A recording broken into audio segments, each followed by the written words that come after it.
Hello and welcome to From Panels to Pictures. This is the comic book movie and TV show from the Comic Crush. I'm your host, Paul. I am joined by Nikki Hrax. Hey. It's been so long, Nikki. It's such a pleasure to see you. Nice to see you too. I know, it's been a few months, right? Yeah. I think we haven't really, there's not really been a great deal out. And we've been doing the other shows, the sort of after shows with Liz for Falcon and the Winter Soldier, with Loki being the next one to come up. Now we're going to be doing something a bit different this week. We're doing two shows, just because they're two shows that sort of came out back to back. We didn't get a chance to do one of the shows back when it was out because I was busy doing other things. So we're going to look at Jupiter's Legacy and Invincible. There's been a few various things said about both shows, good and bad. But we're going to try and address some of those and just talk about the original comics and, of course, the shows themselves. They are quite connected as it happens. This wasn't us on purpose waiting to see these two shows, but they actually do share some kind of thematic and dramatic connections that we're going to try and talk about. Nikki's been kind of messaging me for the last couple of weeks, as she's been reading the comics and watching the show, and we've been sort of just pre-discussing it, really. So now we're going to talk about it with you guys. Nikki, how about we start with Jupiter's Legacy, which is a comic I read, I think I brought back issues of it, like the first run by Mark Miller, I should say, not Frank Miller, Mark Miller and Frank Quitely, who is a phenomenal artist. Mark Miller's writing can be quite diversive here. Like you hear kind of plaudits and kind of negative things being mentioned about Mark Miller's writing. I think he's a very commercial writer. I think he knows where the money is. I think, and that's no disrespect. I think it's important for comics writers. It's not a massively well-paid industry.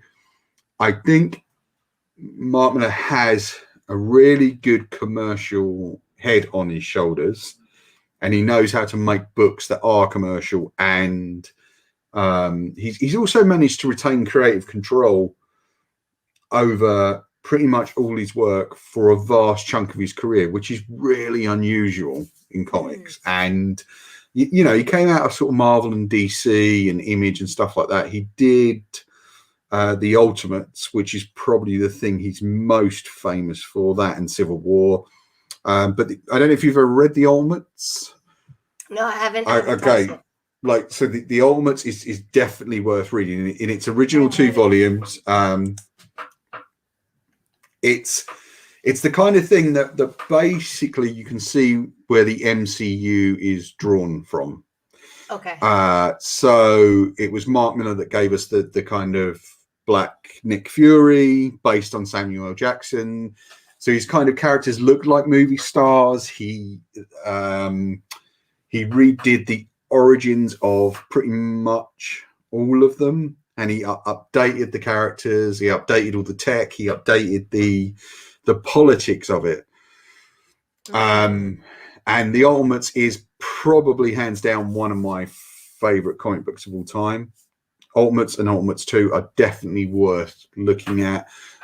He also did Wolverine, Enemy of the State, which is probably one of the best 12-issue runs I've ever read in my life. If I know you're kind of a comics fan, I don't want to say fan girl, but fan person, but like me, and Wolverine, Enemy of the State, as a fanboy, Wolverine, Enemy of the State is phenomenal. Like, it's just amazing. It gives you everything you want from comic books. So now he's kind of out on his own. He's been doing this Miller World stuff largely through Image for a few years. That was sold to Netflix. Sorry, I'll give you a chance to jump in a minute. No, my God, no. I'm sorry. I'm like, my eyes are like going in and out, so I can't tell if I need my glasses or not. So sorry if I'm like a whack job on the video. So he sold the company Millar World to Netflix a couple of years back, and they began kind of co-publishing the comics with Image, I guess. So everything still went out on the Image label, but Netflix branded. They own Millar World now. Effectively, Mark Millar, I guess, is a Netflix employee. So basically, his comics, and this is one of the things that people have trouble with. His comics have become kind of IP farms for movies and TV. I don't necessarily think there's anything wrong with that, because, as I've said before, the amount of creative control and the money that's given and paid out to comic creators is actually relatively low. And it's been one of the great big kind of bones of contention over the years, especially since the comic book movie and TV boom, is that the original creators don't get enough credit. And Mark Millar manages to circumvent that. In his personal life, he does a lot for charity, especially the area in Scotland, in Glasgow, I believe, where he's from. He funnels money back into that area. But his comics can be controversial. Sometimes I can see why. I don't always disagree, but overall I like them, and I really like Jupiter's Legacy. So did you read all 4 volumes of Jupiter's Legacy? I did. I had it was a busy reading week for me. Yeah, they're great. They are. So here's the first. Now we're going to talk about, that's the first volume just there, with the original Quietly cover. There is something odd in which we came up against. So Nikki sent me a photo of her first Jupiter's Legacy volume. And I sent her a message back going, hold on, don't read that, because it's not Jupiter's Legacy. That is, in fact, Jupiter's Circle. Jupiter's Circle is a prequel to Jupiter's Legacy. It is set many years before the main story. But it's not the first thing you should read. You should really read sort of, if you're buying the new volumes, the Netflix branded volumes, start with volume 3. Yep. Then go back to volumes 1 and 2, which are Jupiter's Circle, and then pick up volume 4, which is the second part of Jupiter's Legacy. Why the F did they do that? Like, I don't know. I was so fucking confused. Sorry, F-bomb. I was so confused by that. It aggravated me to no end. If you didn't like navigate me, I would have been, I was like, who the hell? Like, what is going on? It was something I didn't realize until, because I've been looking at the volumes online and at Gosh Comics, where I usually get my comics from, on their website. And then I just popped into a bookshop randomly the other day, because I was like, I'm sure there aren't that many volumes of the comic that's titled Jupiter's Legacy. And it was then that I caught on to the fact that they've renumbered everything and retitled everything. Yeah! It's really annoying. I get why they've done it. I get why they've done it, but I wish they'd thought more carefully editorially about it. Because even so, like, going through it, like, I kept flip-flopping. Wait a second. I think I read this, and then, like, I kept jumping around to, like, when I was taking notes and stuff, and I was like, where am I right now in this whole thing? That was the most unnecessarily irritating thing I've ever experienced, because the writing was wonderful. But, like, it's good, right? Like, I think it's really solid writing, but yeah, you're right. Editorially, it just makes no sense, because the things that happen in the series happen in volumes 1 and to a certain degree volume 2 of what we know as Jupiter's Legacy. But there are also flashbacks to some of the stuff that's in Jupiter's Circle. They don't cover everything. It's interesting to see what they did and didn't cover, actually. Yeah. So ostensibly the story is that we're set, I guess, now, with a hero called the Utopian, who is the leader of a sort of Justice League group of superheroes. But they're now, he's kind of getting older. His wife's getting older. She's also a superhero. His son is sort of primed to take over as his successor, but he's not kind of meeting his high standards. Like I don't know, and also he has a daughter who is more interested in endorsements and advertising and making money and drugs and sex than she is in being a superhero. I think it's interesting stuff. How did you find the comics? Okay. Yeah, I love the comics. If you saw my notes, it's like I just have Brandon equals a-hole. Like I just go down the list of all these characters, and it's like, wow, this person's also an a-hole. Like, and it's just all these people are so shitty. Like all these superheroes are such bastards. I thought it was great. I like the idea of, you know, you have these elevated superheroes and they have their own issues. I gotta say though, like I know that we're focusing on the graphic novels right now. It's fun. Bounce around as you like. Okay. Yeah, bounce around as you like. Because I started with the show. So, and after reading the graphic novels, I was like, what? Why would they do certain things in the show if this is like kind of the trajectory of the story over in the graphic novel world? A lot of things were explained to me after reading them. But yeah, it's where was I going with that? I wonder why they flip-flop Brandon's character. Like he was just started off as a bastard in the graphic novel, period. Like there was no hope for him. Yeah. Okay. Right? Yeah. That brings up a really interesting point.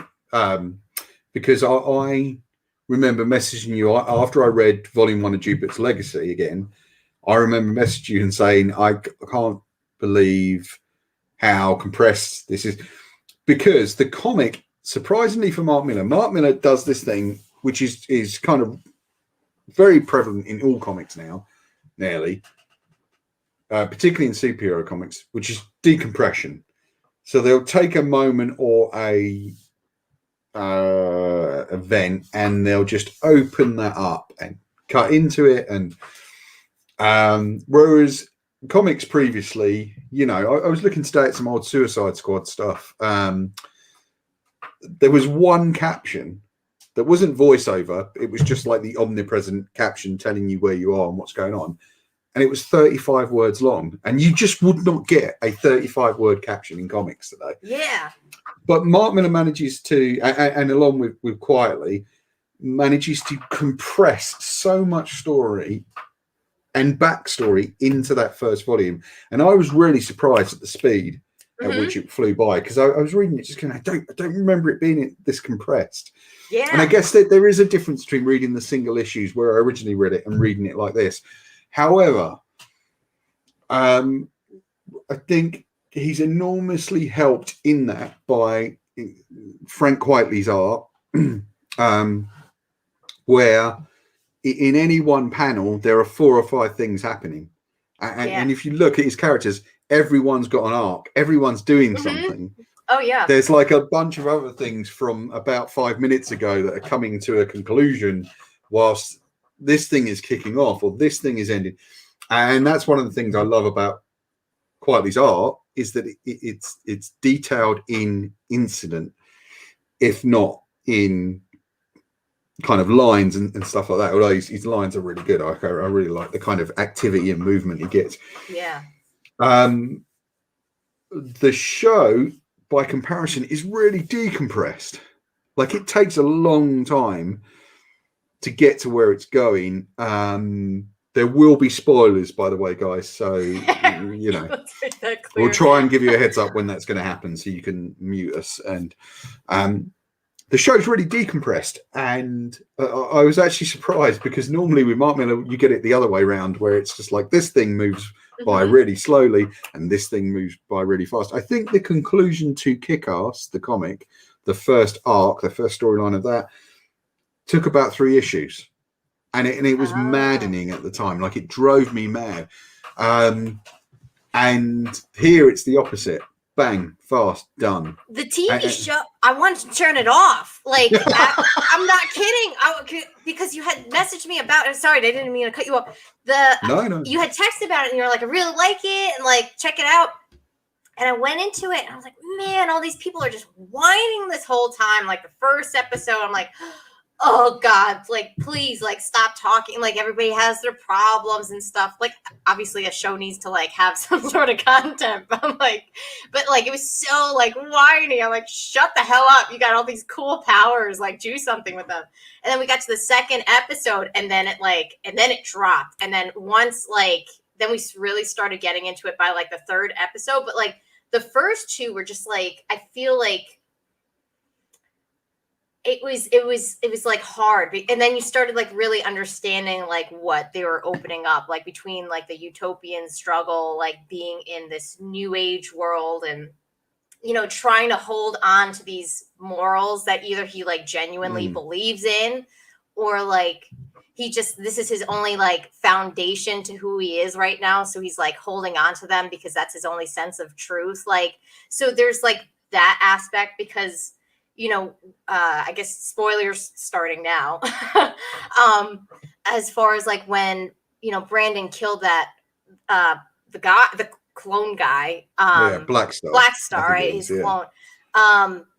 You know, then it's like, well, why would you just let the bad guy take your father's life? Like, why would you tell your son that and like harp on it over and over again? Like, why should all these good people, or people that are putting out positive energy into the world, or trying to anyway, why would you sacrifice their life over just getting the job done in battle? Like, when you know you're going to be like, you are going to be fried, you know? Like, so it's this weird, why are you holding on to these beliefs? And, you know, you're supposed to be, I don't know, like, they're hard concepts to really unpack.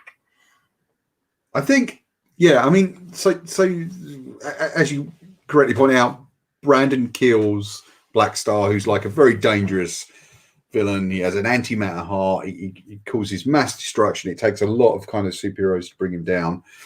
And it's kind of, it is that age-old argument of why would you possibly, you know, why would Batman possibly let the Joker just run around like crazy, murdering hundreds of people every time he gets out of Arkham? It is an insane concept when you think about it. It's necessary for comics. Yeah. And I think it's necessary for the kind of morals that you're trying to impart in storytelling. But in terms of real world kind of solubility, it doesn't make sense. It just literally doesn't make sense. You would absolutely, but then I guess it's like, would I want the death penalty? It's just like, no, probably not. Actually, you know, maybe not. Yeah, but in terms of where you're dealing with people that dangerous, you can potentially level cities and wipe out thousands of people like that. Yeah, you are kind of like, no, you'd absolutely kill him. And it's weird. Like, if you look at like Marvel characters don't necessarily have that problem. Like, the Marvel characters kill an awful lot of people. They're getting killing. You know, and quite understandably, I don't think anyone would have wanted a long prison sentence to Thanos. You know, you want that guy to go down. Yeah. However, Batman explains it. Like, he says, like, what the Utopian's just like, you don't do it. Yeah. I don't want to hear it. Like, you just don't do it. Batman's like, well, because I don't want to be like the bad guy, you know? Yeah. Like, and I'm assuming that's Utopian's reasoning as well. However, I mean, it's an interesting thing. It's like I think it's the difference between It really is a generational difference. So you're looking at one time period that the show is set in, and the comic for that matter, is the Depression in the late 1900s, I believe it was. Yeah. Sorry, I'm not as well versed in American history. So the Depression, or even British history, to be honest. So the Depression in the late 1900s, or rather the Wall Street crash in 29, I think it was, that then led to the Depression, or contributed to the Depression. Yeah. Now, at that time, I think because you had the spectre of, the Second World War was looming, there was an entire generation who kind of understood, or a couple of generations, in fact, who understood that sacrifices would need to be made. Fast forward to today. No one understands that sacrifices need to be made. And I think that's partly what it is. It's kind of the generation that was willing to sacrifice itself and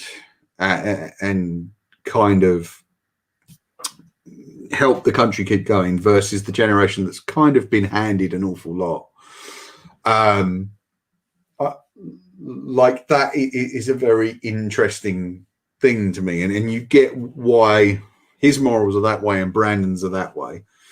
I'm not sure what side of the argument I would fall on, personally. I don't know about you, but I'm kind of because to believe in rehabilitation is to believe in hope, right? Mm-hmm. So it's like, keep that guy alive, put him in prison. He has to be punished for what he's done, but there's a hope that he can become better. And you know, does he really believe that though? I think he does. Okay, so here's like the main thing that I think was the only thing I could really extract from this, and it stems from, was this written as a Superman and all like the American superheroes came out of the Great Depression? Like, if we look at history, so like that was the time period. So like this is like correlating with that. Like, is it just birthed in that time period, or is this a satire of that? Like, I'm struggling. Okay. I'm struggling. That's really interesting. Yeah. I'm struggling with that thought of like, are we just placing it in a like parallel with, how the propaganda of Superman and like, we need to uplift America and all this other, and just have that wrapped into it. And like, those are the utopians' morals as well. So like, we're just like pushing like the goody like trajectory there. But like, or is this like a pointed thing, like, about American history and like the satire of that, and like having these superheroes in that time period? I don't think he's sorry. But now in our world or society now, there is no good way to think about anything. You're always going to be met with one side of the fence and the other. Like, everybody's always going to have a difference in opinion. It's very hard, especially with politics, to agree on something now. Everybody's like on extremely different ends of it. So I don't know if that was like a nod to what's going on today. I think to a degree, because I think those generalized kind of politics can be applied across the board. I mean, this was written, I think, back in 2015, 2014, something like that. He is quite a political writer in a way. The Ultimates 1 and 2, and particularly the Ultimates 2, are quite heavily politicized in a way. Like, they talk about American intervention in the Middle East. Not directly, it's done through that veil of kind of action and adventure comics and things like that. And he is quite a political writer. I don't always agree with his politics. I'm not going to go into them here because I don't think that's fair to him. You know, he's not here to kind of speak for himself. Yeah. But as I said, I like his writing. I think, and I don't think it's a satire either. I think he actually really likes superheroes and he likes those morals. I sometimes think those kind of morals are a bit too easy. And it's a bit too much of an absolutism to say, don't kill, don't do that, don't do that. I believe in evil. I genuinely think some people are evil. Yeah. That's for damn sure. Yeah. I genuinely believe that. I think also that there is a thing in fiction where, especially now, that says, okay, do whatever you've got to do, kill whoever you've got to, torture people, do whatever you want, do this, do that, do it, get the job done, but you've got to be punished for it at some stage. And I think in some ways, going up against that thing is Brandon's punishment for what he's done, like having to then go through a moral quandary and have the relationship with the dad jeopardized is his punishment. It's like, well, yeah, you can do, you've done what you've done. It's really good that you've done that because it stopped this guy from, killing thousands. However, here's your punishment. It's going to cost you this. It's going to cost you your relationship with your dad. It's going to cost you your relationship with your sister. It's going to cost you your relationship with your mother. But the prize is the world's safe. And then even that gets kind of, because he actually isn't, the guy that he's taken down is a fake. And it kicks off this mystery leading to the past. I also think in a way, dealing with those two time periods, there's constant talk of us in the West entering another depression and, entering except it won't be quite like the depression that you guys faced in the 20s and 30s, because it's a depression in a gilded cage. Yeah. And I actually kind of agree with the thing that says that the modern Great Depression is a psychological one and a kind of mental health one, brought about by all this other stuff, by politics, by financial, I don't know what to call it really, indiscretions.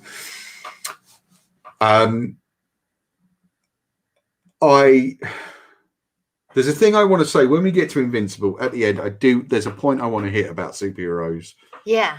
So we'll come to that in a minute. I mean, that's an interesting thought, though. Like the depression, the new wave depression is all it's introverted. Yeah. Like even between the comic stuff, like you just see how Brandon's interacting in the club with like all these people. It's like you have everything. Like, how could you treat people like this? Or like, why are you giving off this, like, like these people have these wonderful gifts and like, you're just, you're putting bad energy out, Yeah. And they become like, I mean, I guess they're like, it's like looking at billionaires. Yeah. Although I don't think that today, outside of a few that we, the Tangerine Scream Machine, and various others, I don't think publicly that extremely rich people who are under the concept, like Jeff, but I don't think you would see necessarily in public Jeff Bezos being really crappy to someone. Yeah, well, now everybody's watching. Yeah. Especially in today's society, because everything is being recorded and everything's being watched. But I guess it's like that sort of status where when you become so powerful and so unstoppable, where are the morals? Like, where are the morals? Like, why do I have to bother with morals? Because I've got You know, I'm a trillionaire. Why do I have to worry about the same things that you would have to worry about? Of course I don't. Don't be silly. Don't be stupid. Of course I don't. And there is an element of that. There's one comment that really addressed this very well quite a few years back. J. Michael Straczynski, who created Babylon 5, is quite a famous writer. He took on Marvel's reinvention of a comic called Supreme Power, which was something they'd originally done in the early 80s, I believe, which is kind of Marvel's version of Justice League. So there is a Batman substitute, there's a Superman substitute, a Wonder Woman substitute, a Green Lantern substitute. And in that, the guy who is Superman eventually realizes that actually I don't need to worry about this planet. I can just run it. Like, I don't need you. I don't need to pay for anything. I'm fucking like, do you know what I can do? Yeah, really. Just, bang, destroy it. And I think that in a way, the morals of don't kill are a smaller scale version of keeping yourself in check, because it gives you start to give yourself a checks and balances. Because I think if you are omnipotent, if you can be anywhere in 20 seconds flat and lift a country up with your bare hands, why would you bother with? I mean, this is such a small pond for you. Yeah, like just go conquer something. Yeah, but also the other side of that is the uncle Ben Daniels character, who says, actually, if we intervene, at least in the comics, if we intervene and we start helping the government, we can actually really help. We can sort of end poverty in a few years.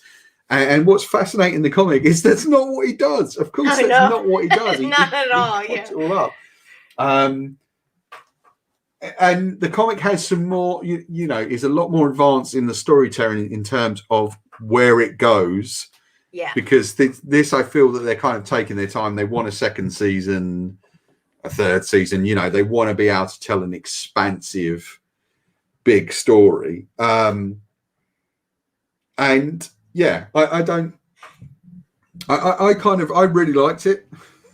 I like it a lot too. As we're like talking about, I'm like, whoa, this makes me like kind of not like it, because it's way too realistic to like what's going on in like the real world. And like, as I'm reading it, I'm not like really processing that way. It's only when I'm analyzing it that I'm like, oh, like, I don't want to read about like real life. You know, I like the fact that, you know, that they were struggling with what's going on, but like, this really dips out of the comic into, you know, not just that 30s era, like, you know, over there, like with the depression. It's just like, it pops out here. Nobody's happy. Nobody can talk to each other. Like, you even got a family like that is like really effed up. Like, you know, between, you know, the things that were said in the TV show versus the comic, Grace's comments about, well, what am I not allowed to have a thought in my head like anymore? Yeah. You know, like that kind of stuff. And then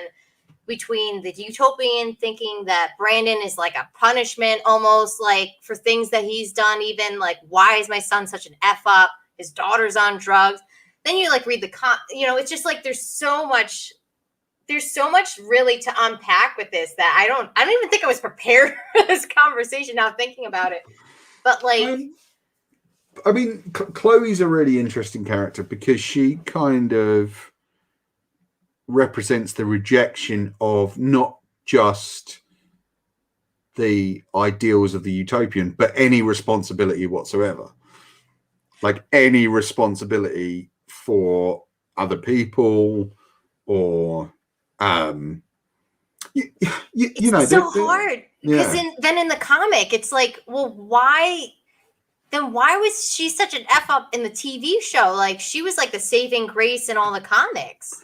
I think because they kind of, again, they're just doing it in very scant, because there seems to be an indication in the comic that she kind of hides her superpowers. Yeah. Whereas in the show, she is a superhero. Everyone knows that. However, she doesn't act like one.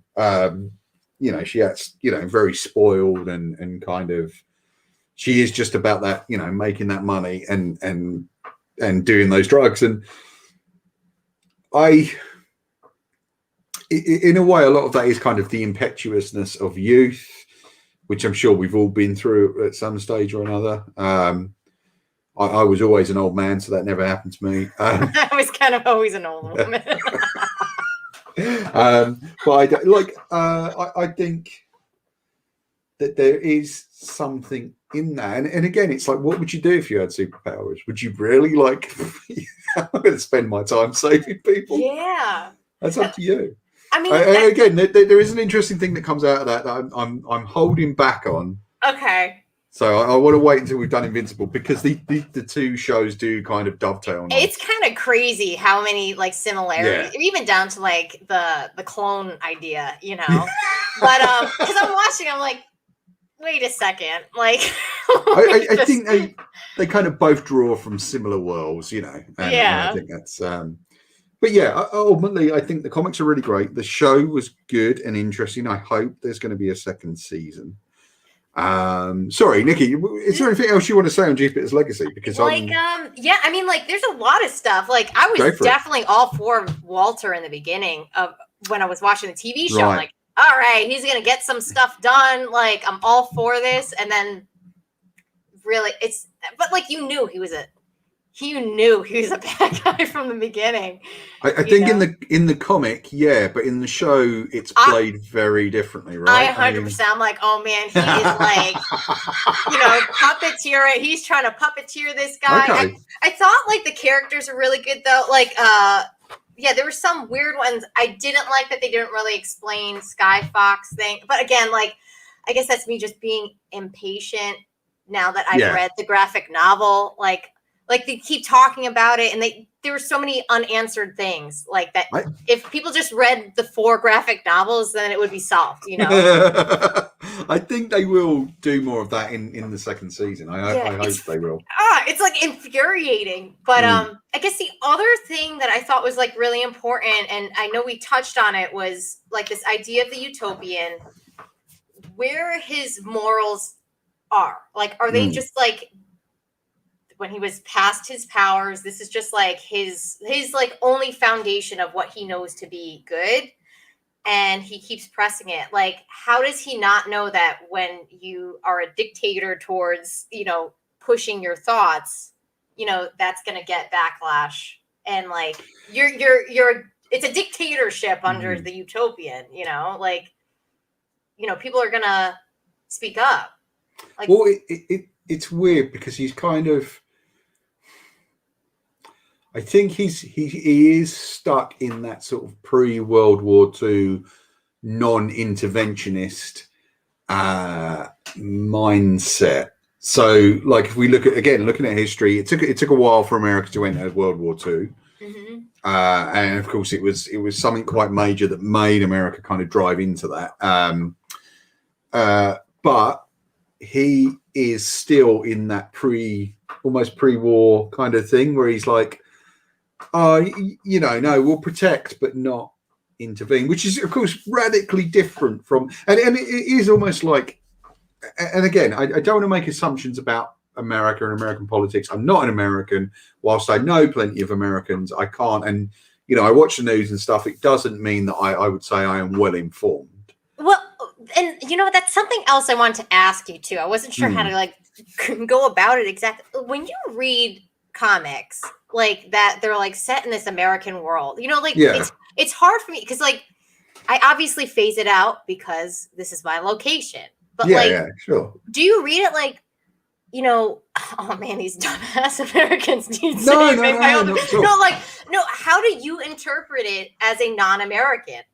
Like, why do all the superheroes in the world need to save America?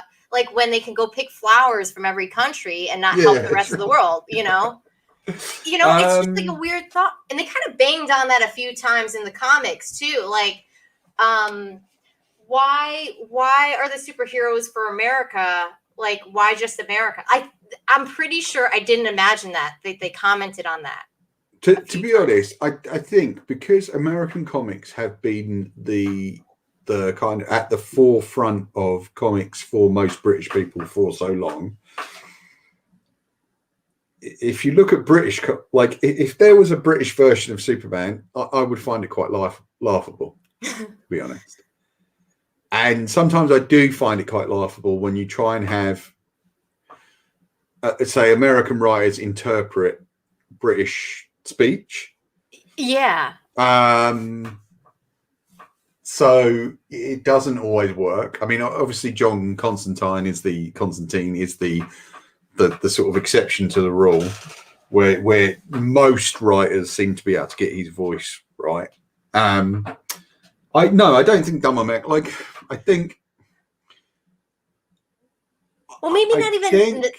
I think because American politics embraced the entertainment, or seemed to embrace the entertainment value in life before British politics did. I think it's easier and more accessible for us to kind of point and go, ha, American politics, look how crazy it all is. British politics is not any better. And neither is comic museum. Yeah, but neither is British society, you know. Yeah. I think, yes, there are some things about America as a whole that I really scratch my head at, like I'm really kind of just baffled by. Mm-hmm. I'm not going to go into that here because I don't want to offend any Americans watching. It wasn't. My point wasn't about that. I was just curious, go on. like how you interpret it. Yeah, it wasn't about specific politics. It was more so that why are all superheroes, for the most part, like saving America solely? You know, and like well, because they're set in America, and I think there's nothing wrong with that kind of geographical bias, and also increasingly today, it would be very difficult to do a Superman story set in India, for example, that wasn't written by an Indian writer. Do you know what I mean? And if most of the Superman writers are predominantly, you know, white American guys, then, or white British guys, what Westerners, you know, that's not necessarily going to fly in today's market. Mm-hmm. So I think it would largely depend on where a story is set. I don't think there's anything wrong with a kind of geographical bias in comics. Yeah. I think. Okay. I've never, but the thing is, I suppose, like, if I was to sit here and dream up a comic story, I wouldn't dream up one set in London. Do you know what I mean? I just wouldn't. Really? Yeah, I probably wouldn't. Or England. Where would you? Really? Like, it's just, because I don't know if it's just because I'm set here and like I don't think about these things, that after like reading this and like going through the whole thing, I was like, you know what it really was? It was in the comic when the Utopian was like, because he didn't want to give up his DNA. Yeah.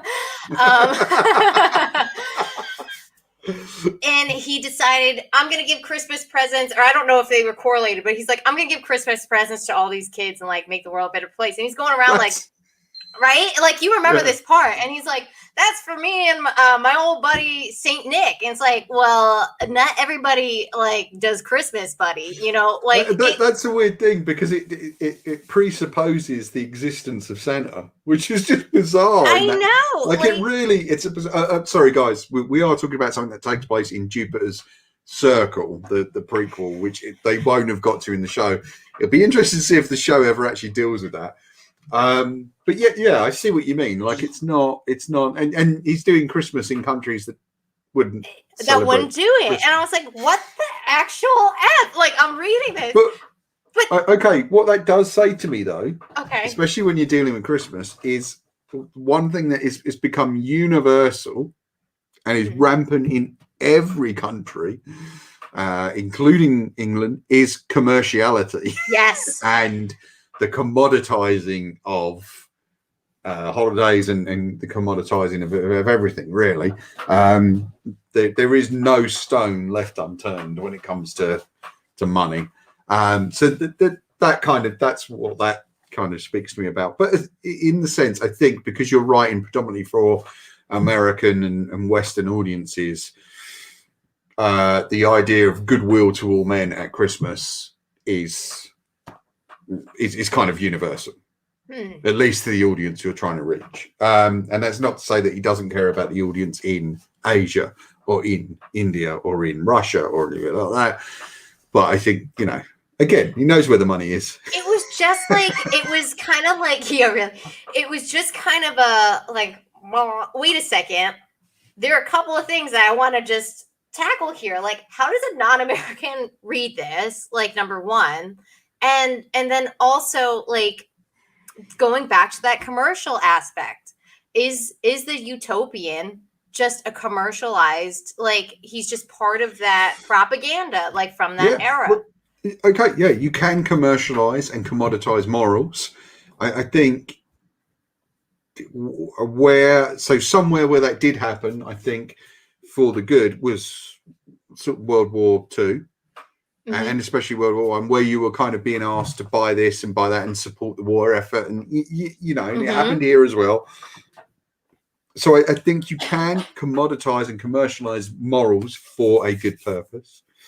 I don't always think that is necessarily a good thing now. I think now, because of the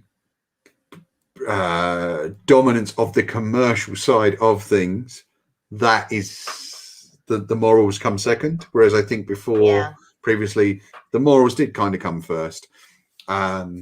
Yes, and you know, every country that got involved in any kind of conflict probably saw the commercial upside of that.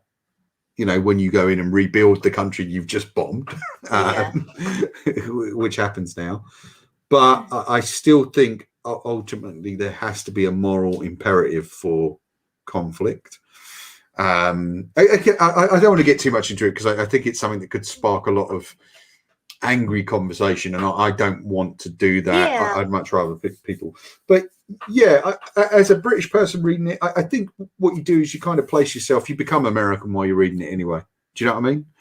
Interesting. Like you become, like your mind kind of goes into that mindset, and having lived in a country where we are full to the brim of American culture, I don't have a problem doing that because that's just what I've grown up with and that's what I like. And I think a lot of readers probably feel the same way.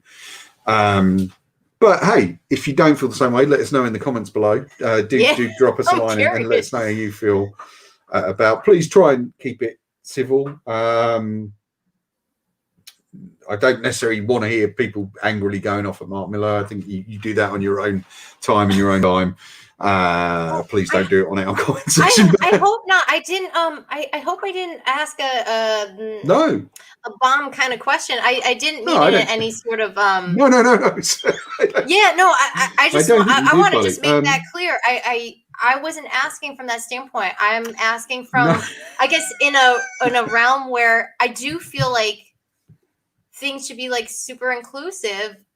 It was just something I hadn't thought about before. And then the other thing about it was, you know, you have all these really important characters for the story, and then you have missing ones in like the present day, and one being the character that was homosexual was not present. Yeah, but I think they haven't got to that stage in the flashback stuff yet, and that was quite an interesting move for the show to make, because I don't think Netflix cares about, oh, we can't offend this group, we can't offend, like I really don't think they care.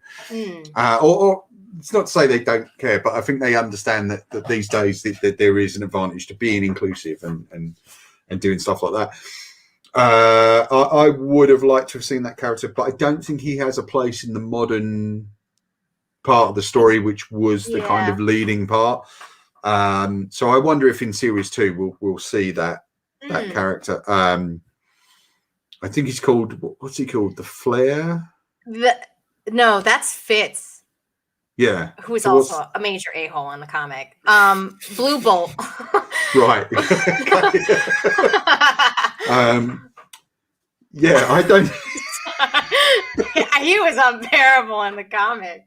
I think that Yeah, I mean, I was like, oh man, buddy, I want you to get steamrolled right over. I don't like that. Like the characters are.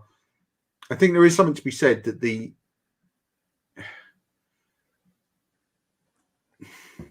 there is that difference between public service and going out there and doing it for yourself. And I think that's the kind of thing with the older versions of the characters, where they kind of initially start out as you know, effectively they're public servants in a way, but some of them have quite a kind of non-altruistic motive for being a superhero.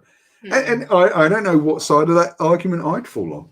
Is it better to be self-serving? There is this thing that says you don't necessarily want people who occupy high office to be too altruistic, because what you get then are zealots, and it's kind of almost better for them to be more self-serving and more selfish. I don't know where I fall on that. It's an interesting. I know. It's like you want it. Like you can be passionate, but not too passionate. I think.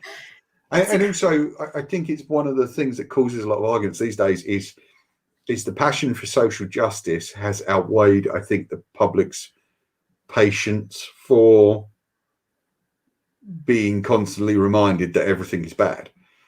Yeah. And I think that's partly the problem. So it's not that people necessarily disagree on a moral level with what's being said.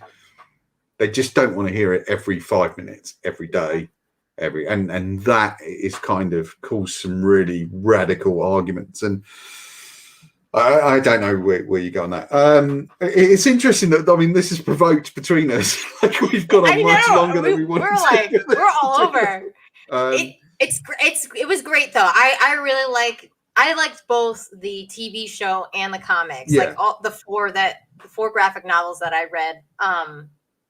Really well written, well drawn, like a lot to really unpack in it. And like, even after I thought I figured it out in my head, I'm learning now. There are so many other ways to think about it.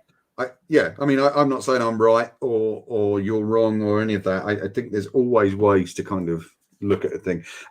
Just quickly, so Jupiter's Legacy by Mark Miller. I keep saying Frank Miller. Sorry, Mark. Mark Miller and Frank Quitely. There are 2 volumes of that. They're all now labeled Jupiter's Legacy, so depending on which one you find. Jupiter's Circle by Mark Miller and Wilfredo Torres and David Gianfelici. I hope I'm getting that right. And then there's Jupiter's Circle Volume 2, which is by Mark Miller, Wilfredo Torres and Chris Sprouse, which is there. Sorry, I can never quite figure out where the camera's looking. But they're all worth picking up. Yeah. There is a new Jupiter's Legacy story starting up, I think in June or late May. So look out for that. That's from Image Comics and Netflix. That's coming. That'll be at your local comic book shop. Would you like to move on to Invincible? Frozen. Yes, he froze there for a second. Do you want to? Should we do Invincible? Whatever you want. Yeah, you lead us. So there's Invincible by Robert Kirkman and Cory Walker.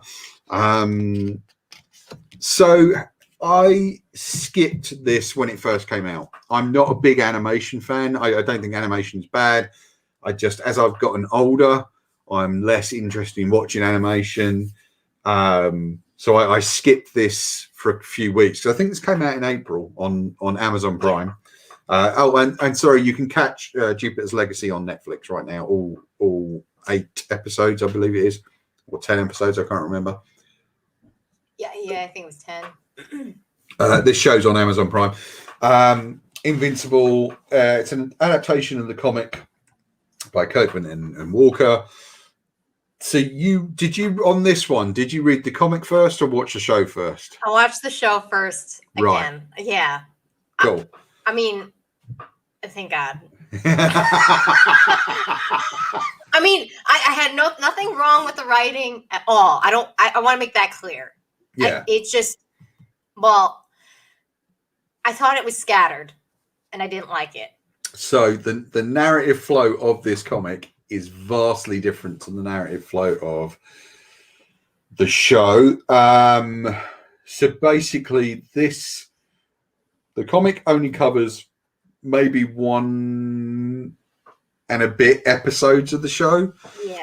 And not really a lot of the major twisting plot line of it. I think the show has a lot more shocks in it. There was certainly, I remember messaging you straight after. I was like, oh my God.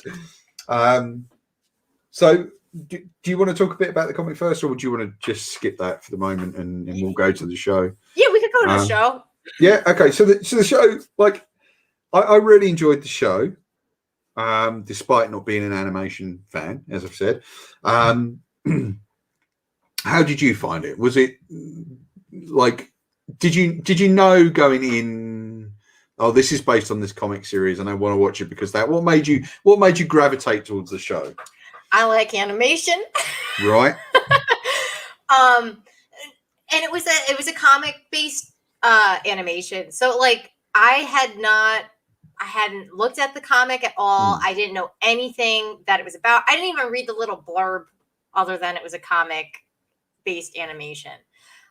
So after the first episode, I was like, what the F is going on? It's like, oh my God, this is so cool. Because I've never seen anything like that. You know, like you're going along, you're anticipating like similar superhero kind of things to crop up. And then all of a sudden, now I can't remember. I'm going to call him the Utopian. What the hell was his name? Omni-Man. Omni-Man. Yeah. And again, pretty like similar kind of. Yeah. But it's Superman. Yeah. But yeah, and then he goes and just are we doing spoilers? Are we letting people know? Yeah, we could do spoilers. Just murders the crap out of everybody in the room. What the hell? Like, why did he do that? Like, what is going on? It just kept like building. I love that secretiveness about it. Like, then you have like, the head of the agency like following him around. I love the incorporation of the devil too, because that brought a little horror element to it that I liked. Just like all these parallel universe characters kind of just melded together. I loved it. Like, I thought it was really well thought out. So, like, just briefly, it's the story of Mark North, I think his name is. Is that right? What's his name? What's his last name? Grayson. Grayson. Sorry, Mark Grayson. Right? I don't know why I thought it was North. Do you know what? I'm thinking of his dad, who is Nolan Grayson, and there's an actor I think called Nolan North, and I'm getting really radically confused here. Sorry. He's in the live version. Yeah. So, Mark Grayson. I should have remembered that because, of course, there's Dick Grayson, who's Nightwing. So Mark Grayson is a kid whose dad is Omni-Man. He is expecting, now that he's kind of hitting sort of age 16 or 17, to get his superpowers any day now, which he does. And he dubs himself Invincible. And kind of puts on a costume and goes and kind of, he starts working with other superhero groups. The Teen Team, I believe they're called, which, it is Teen Team, isn't it? Is it Teen Team? Or why not? Yeah. Is Teen Titans someone else? Teen Titans is DC. Damn it. Now there's been so many. Sorry, honestly, everyone. Guys, I'm not we're this experts. bad. My head is so scrambled. Because funny enough, Dick Grayson is a member of the Teen Titans in DC Comics. We're having a bad. It's because we've gone so long. We're so over schedule. At the beginning of this, I was like, "Oh, we'll do both of these in an hour." Well, even like, Grayson and is it Samson's the Utopian's last name? So Samson, like, and it just keeps like, I feel like I'm falling over one name into the next. So sorry about that. We should. I don't know. We should do a crib sheet before that we should send to each other, so we've got everything. Sorry, guys. I apologize. But look, it's more fun this way. So Mark Grayson becomes invincible, starts working with Team. Every now and then, he's kind of his own person, though. He's been trained by his dad. Now, big spoiler, at the end of episode 1, Omni-Man murders the Guardians of the Globe, which are the kind of Justice League team. It's bloody, this show. Like, I was really I was so freaking shocked at the amount of gore in it. It was just one kill after another. It's just like blood. You know that they sell the action figures. There's there's a regular version and there's a bloody version, and I mean, like, this thing is like effing covered in blood. See, now there should have been some warning, because the titles for the show, I thought it was fascinating the way they did the titles of the show, which are used as punctuation to a sentence. Yeah.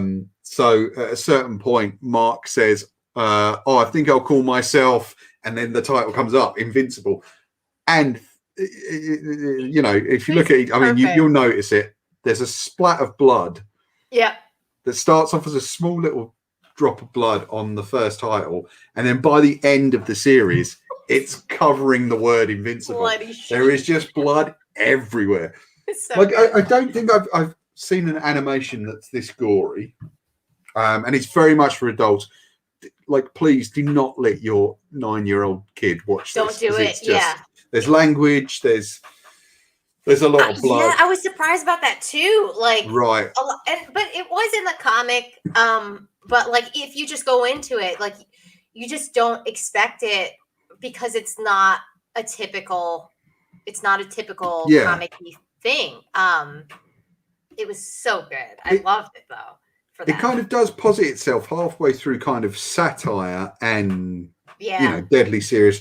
So you have things like, there were some great touches in the show, and indeed in the comic, but the show takes it one step further. So you have the high school that Mark attends. This is one of my favorite things. It's called the Reginald Johnson High. Yeah. For the listeners out there, Reginald Johnson is quite sort of well-known American character actor. The biggest thing he's done, or the thing he's most famous for, is Die Hard, where he plays the cop that's kind of trapped outside the building, and he communicates with Bruce Willis inside. Sergeant Al Powell, I believe it is. And the great thing about the cartoon is they get Reginald Johnson to voice the school principal. Like, as soon as he popped up, I was like, that's got to be him. That's got to be him, right? And I paused just to take a look, and yes, it is him. There's so many famous actors doing the voices here. So you've got Stephen Yang doing, I hope I'm saying that right, Stephen Yang doing the voice of Mark Grayson. Zazie Beetz does the voice of Amber. Gillian Jacobs from Community is the voice of Atom Eve, who I felt like completely mishearing when she first shows up. I thought it was called Adam Eve. And because of the crossed out gender sign on her thing, I thought, oh, is she like a transgender character? Is that what they're going to do here? But she's not. She's called Atom Eve, not Adam Eve. So I felt like it. I felt like an idiot by episode 6. It's like, oh, they're not going to do anything with this. Oh, this is not the route we're taking. And then you have Omni-Man, portrayed by J.K. Simmons. Such a great voice. Well, yeah, like it's such a recognizable voice too.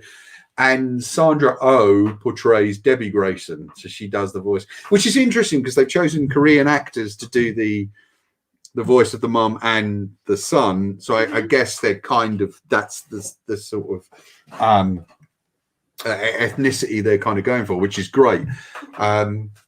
It was. Yeah, I just completely was not prepared for this show. Somewhat prepared by social media, because they'd gone, oh yeah, look how freaking violent this is. I wasn't as prepared for it to be as engrossing as it was. It was. I looked at the running time of each episode and was just like, oh, Christ. like an hour of animation. Like I can't. My girlfriend laughed at me because like the first episode I watched early in the morning, so I'm sitting there with my bowl of cereal watching, and she just came and went, "Oh, you're watching cartoons with your cereal."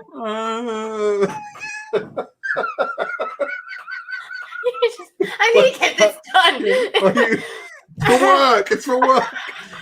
She was like, "Oh, are you 11? Are you watching cartoons?" Like, oh, that is so funny. But yeah, I mean, great show.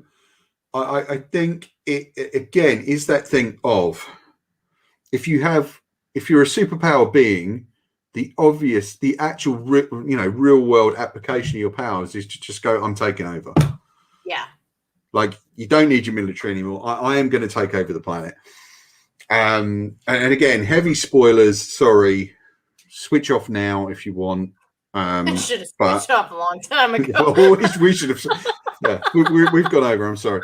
But just look at all the entertainment you're getting.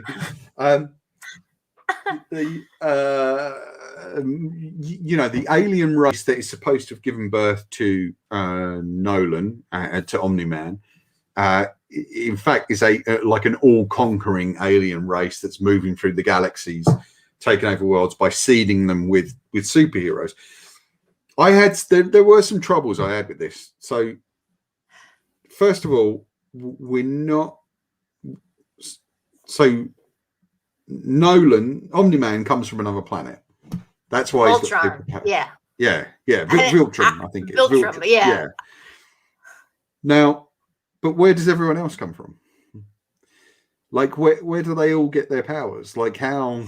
Like, no explanation really is given for. I know. Like, why the world is now completely peopled with, not completely, but peopled with superheroes. So I had a bit of a problem with that because although I think we're used to it in comics and therefore accept it easier reading in the comic, seeing it on the TV show is a bit different. And I think that, like, given the nearly hour-long runtime of each episode, could they not have given us 5-10 minutes explaining why, but there you go. That by the by. It's a good point though. Yeah, because like, okay, what came first? Omni-Man or like everybody else? Yeah. And then why did they allow Omni-Man to come in, like being that he just like floated in all of a sudden? Or like, are we just accepting that this is a world that had superheroes in it and then he just popped up as well? And then he's just because does everybody know that he's from everybody know that he's from a different planet, or they I don't know if the wider public knew, but the government guys knew, right? I mean, they knew. Did they? I think they did. They absolutely did. Okay. Although, given how paranoid and kind of crazy Cecil is, voiced by one of my favorite actors of all time, Walton Goggins. I will watch anything Walton Goggins is in. I surely the first question would have been, alien race, eh? Yeah. Let me just nuke that. and then if you want to stick around on the planet. Interesting. Which does bring up a point, like, how would the world treat Superman if Superman appeared now and just appeared fully formed as an adult on the planet, rather than a child who'd grown up with, again, quote unquote, American morals? Do you know what I mean? Like, how would we treat, Nobody wants a person in power. I don't think you get along. Like, I don't think so at all. I don't think in this, I guess, world or time period that we're in right now, I don't think superheroes fit in. Do you know what? You've just thank you, because you've hit a point that I really wanted to make in amongst both these shows collectively, which is I think that in the quote unquote real world. Yeah. Or sorry, not quote unquote, in the definite real world that we live in, if superheroes were to appear, they would ultimately be bad for the planet and bad for humanity. And here's what I think they would. If you look at things like the dragons in Game of Thrones, there was a guy called the Nerd Writer who made a great point about the dragons in Game of Thrones, which says the dragons halt progress. And I think that's what superheroes would do. They would bring the planet on an evolutionary scale to its freaking knees. Like we would just stop, because what would be the point after that? I think there are some comics that have done this very well. I can't remember what it was. It might have been Kurt Busiek's Astro City, where they kind of make a point about people start fabricating. Once superheroes appear, they start applying less safety restrictions to construction, because it doesn't matter if the building falls down, because hey, someone's going to fly in and save it. And I think on a growth scale, superheroes would be bad for humanity. 100% agreed with that. Like, I always take in one of the movies that has made an impression on me at an early age was the original Time Machine. You know which one I'm talking about. The George Powell, didn't think I would be bringing up. So yes. Yeah.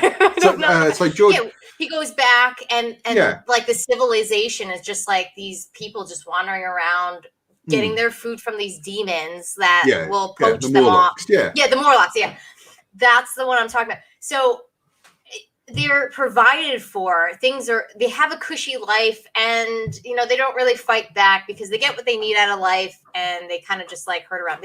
There's nothing that they do to help themselves. We're in that mode right now for the most part in society right now. You have your upper society, you have the great minds, and they're superheroes in the world of technology, and people don't have to really think anymore. I think that we're making technological advancements, but I mean, most technological advancements in the world today. Okay, so first of all, they'll always have a military application first, before you even see it. Before you see a mobile phone on your shop shelf, those would have been in the employ of the military somehow, whether it's communications or ease of assessing the battlefield via pictures or whatever.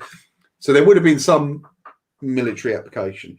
It used to be that as societally, you were about 10 years behind whatever the military were doing.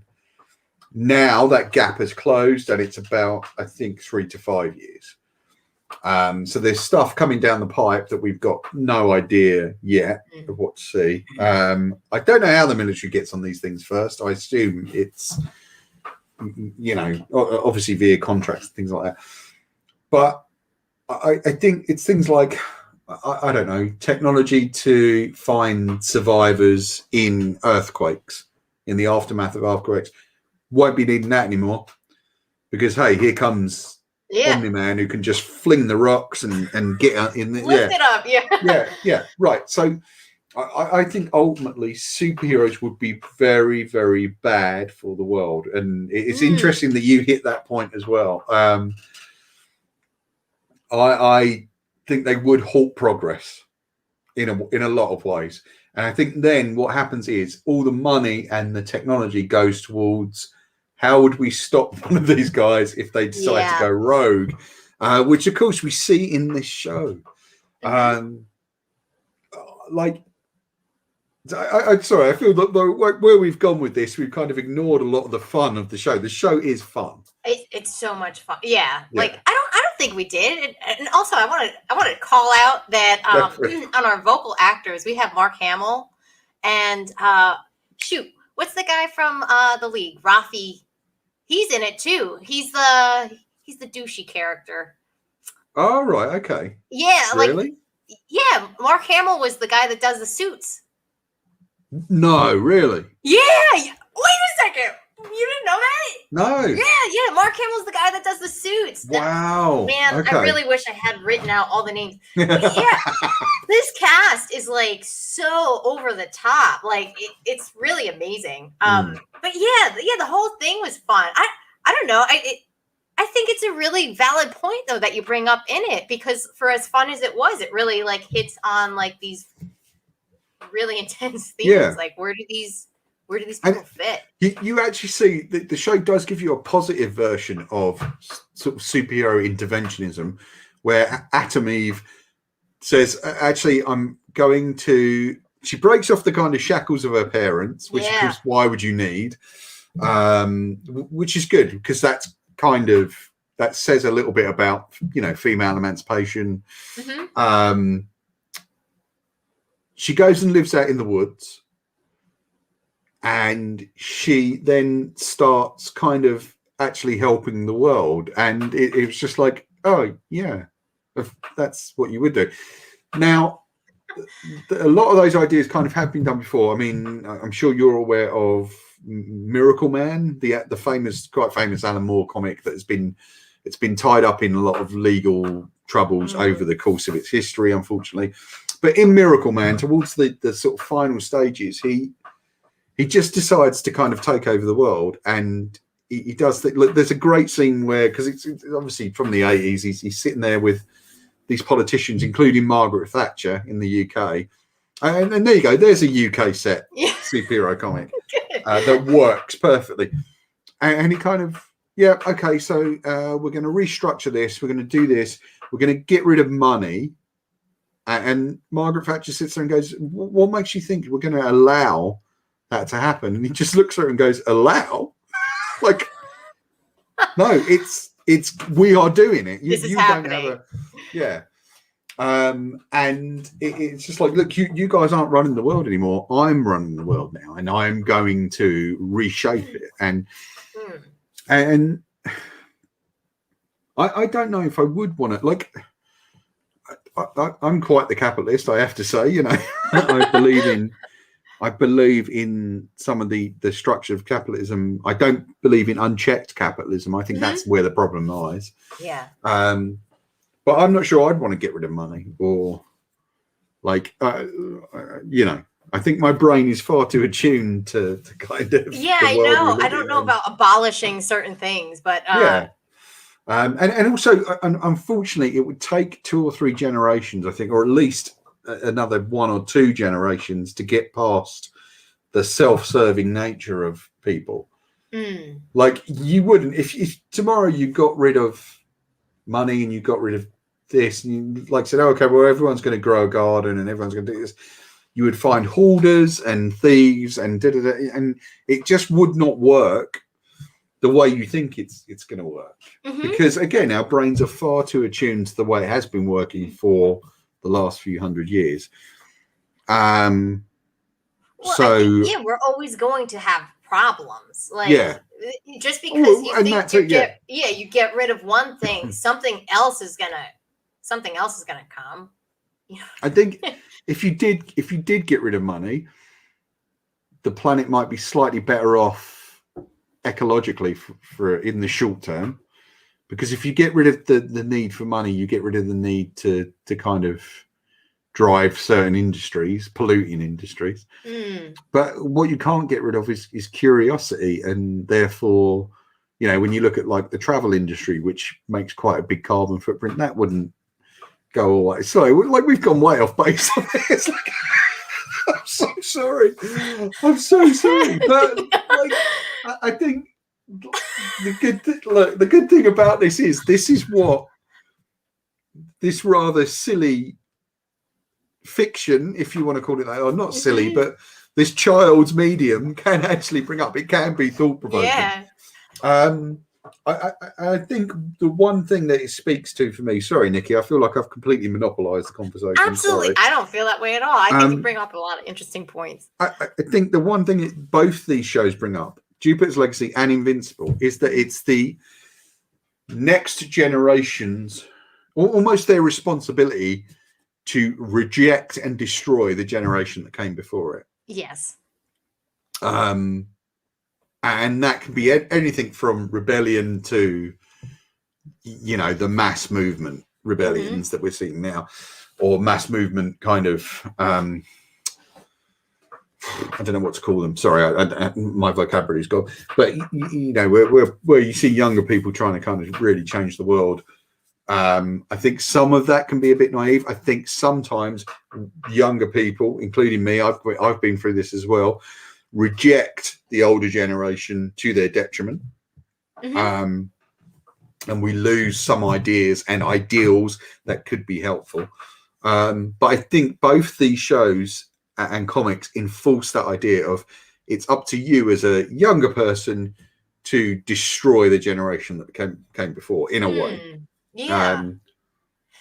Yeah, it's like it's these absolutes. Like you can't be pooling from each other's thoughts. Like it has to be, no, we gotta scrap this, move on with something else. Like, and, you know, again, not to, you know, be political about it, but like that's a problem. Like there needs to be some common ground that we can work off of to better the world, or at least make advancements. But like, yeah, it's always this case of, you know, defy what was before and make your own mark, and then the next generation comes, and it's this endless cycle. And that's why we can't just like zip through progress. Like we always just gotta backtrack a little before we go think forward. the problem, like one of the problems I have with the generation that's coming up behind me is that I don't trust the motivations for doing what they're doing. Like I think a lot of it is actually quite selfish, although it seems quite altruistic. What it actually is a way of going, look how moral I am, look how wonderful I am because I stand up for this. And it's just like, no, what I'd rather do is like act, do it, and then come back to me and go, look how great I am, or don't. And just like, I think there is a certain amount of, and you know, we're all guilty of it. I've done it too. There's a certain amount of egotism in the actions we take now. Yeah. That's a really, really good point. And like, this is something that I've been struggling with the past couple of years too, because like we're so heavily dependent on connecting social media, being online, showing what we're doing, being somehow involved. And like, you get it's a little convoluted. It's not just, you know, again, it's not, oh man, I'm gonna throw it back. Like I went to a Rob Zombie concert, right? And he's always barking at people, put your phones away. I don't want to see your phones. Like, enjoy the moment. And it's like, shit, Rob, like if I want to capture this moment, I bought this damn ticket. I want to capture this moment. And it's like, you know what? Maybe the guy has a point. Like, just experience it and live there. And then you're going to communicate those memories with the people that you were at the show with, you know, or you're going to remember them in your own way. Now it's like, it has to be this ideally captured, you know, tidbit. Yeah. And I'm going to encapsulate it here in my feed. And I actually think that's the kind of difference between Mark and Amber and Eve as well, is that Mark's taking direct action in the way that he wants to take direct action. Amber is taking direct action in the way that she wants to take direct action. She works in a soup kitchen. She's actually doing something. And the thing is, when you look at all of Mark's actions, they're all to do with destruction. Yeah. In a way. Like, how hard can I pound this guy? You know, I can make this change if I beat the crap out of this guy. And, you know, he doesn't necessarily learn from that. And, you know, when he has to take on his dad at the end, it's kind of, yeah, hold on. How's that help you now? Because this guy's a lot older, a lot smarter. He knows how to use his powers. But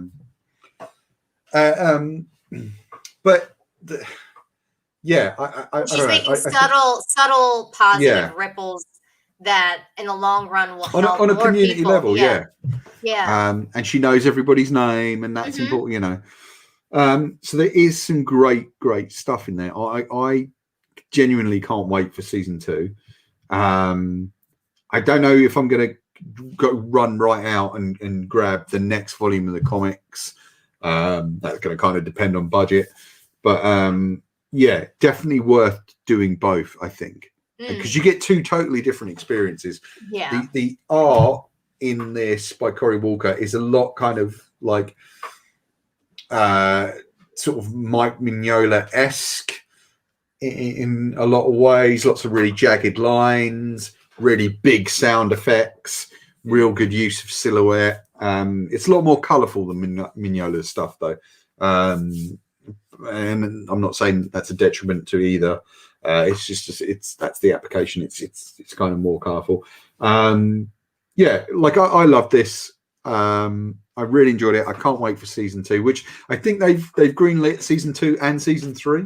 Oh, great! So they're ploughing ahead with this, and it's kind of strange how Amazon has found this niche of doing the bloody sweary superhero show, because they also do The Boys, and they've kind of got that niche now of doing those kind of shows based on independent comics or Image, which is kind of quasi independent, or well, I actually no, hold on, who does Boys? Dynamite do Boys, so yeah. They got like that raunchier vibe for sure. Yeah, definitely, and like the Boys actually in a lot of ways holds back on some of the stuff that was in the comics. I don't know if you've ever read the Boys comics. I haven't touched it. It's on my list. Yeah, when you get the chance, give it a look. But I actually think it holds back, if anything.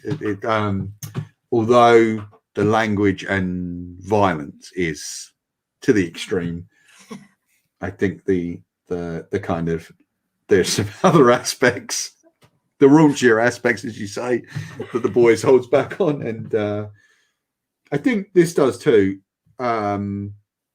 I guess it's because a lot of people are actually quite squeamish about sex, but not violence. Yeah. Yeah, bring on the violence. We're good there. Yeah. But don't show me. Let's dance around the other part. Yeah. Don't show me anyone's arse, though. Yeah. Because, but yeah, it is incredibly violent. Do not let the kiddies watch. Jupiter's Legacy is quite violent too. Yeah, they're both like. If we're talking about both of them, and I just remembered one other thing from Jupiter's Legacy too. I don't know. Yeah, go for it. Backtrack. What did you think about the Utopian going to see his therapist? That's great. That actually does. That is in the comics. Yeah. I liked it. The twist is quite interesting. I think that it says a lot for looking back and taking stock, of your life and your allegiances and your enemies in a way. So yeah, like that was an interesting thing. I always say we skated over that. That I thought was like a huge thing. Like this guy's only friend now is his enemy that he'd been fighting forever. Yeah. And like now he's gonna go to him to talk about, because like again, I watched the TV show first. So I was like, his therapist seems like he hates him, and then like I read the comment, I'm like, well, about that. I think at some stage you'll get into conflict with all your friends in a way, and therefore your enemies will become your friends. I think there is something in that in life, especially as you get older. Like it's that there is something for looking back and kind of thinking, did I do this right? Did I do that right? I think it'll be interesting to see where they put that in season 2. These are both great shows. I've really enjoyed both of these. I really enjoyed the comics. I really enjoyed talking today to you about them. Even though we went off in I mean, it's really a tribute to the show because they I think between the both of them, like they're unique in that way that they've been able to not beat you over the head with real world stuff, but it makes you think about real world things. Yeah. If that makes sense. You know, it's not just like, let me just hammer this home. Like they're just like subtle drops throughout the whole thing. And both of them. And then, yeah, I don't know. I think they're just really well done. Sure. Like I agree. I wasn't prepared to really enjoy a sort of hour-long piece of animation every week with Invincible, but I did, and I'm really pleased that I did. Great job by all the teams. Jupiter's Legacy is a very different show from Invincible in the look and style, not least of all live action to animation. But I think that works for both shows. All episodes of Jupiter's Legacy are on Netflix now. All episodes of Invincible are on Amazon Prime now. I will try and drop links in the comments below. Speaking of dropping links in the comments below, please do look at the Patreon, guys. It really helps if you consider supporting us. I'd like to pay my co-host here for all their fine work, and especially taking an extra half hour on top of where we thought we'd be today. So please do take a look at that. Take a look at the web store. That will help support me and the general running of the website, because it is a fairly expensive enterprise to do. So yeah, please do take a look at that. And go out and get yourself some Jupiter's Legacy and Invincible comics, because they're really good. They're really good. All from Image now. You can get them at Gosh Comics or any really good comic stockist. I buy my comics at Gosh, which is why I kind of always try and plug those guys. Yeah, have fun. Enjoy the show. We'll catch you next time on The Crush. Nikki, thank you so much for giving up. Thank you. So much of your day. Thank you so much. And I'm going to say, this is our first show that we've agreed on liking it. Yes, that's true. They're really good. They're really good. So I think that says something if they're able to appeal to both of us. And we both really like them. So definitely watch them. I didn't think about it, because we've kind of disagreed on. We're always opposite. Yeah. But that's a great thing. I always like hearing your point of view, hearing what you've got to say, hearing why you did or didn't like something. It's always interesting to me. I'd love to hear from you guys though. Drop a comment in the thing below, and subscribe, like, share, do all that stuff, because that helps. Check out the articles and other things, podcasts on the Comic Rush. There is a ton of content on there every week. There's a bunch of good stuff on there right now. Take a look. Nikki, we're going to be back, we think, for Army of the Dead, which we're going to probably do right after this. We think, if we've got time. I'm gonna change my shirt. People are gonna think I live in this. Don't give the game away. Don't tell people how the trick is done. So guys, thanks for tuning in. Nikki, thank you so much for giving up so much of your time. Thank you. We'll catch you guys next time on The Crush, and goodbye.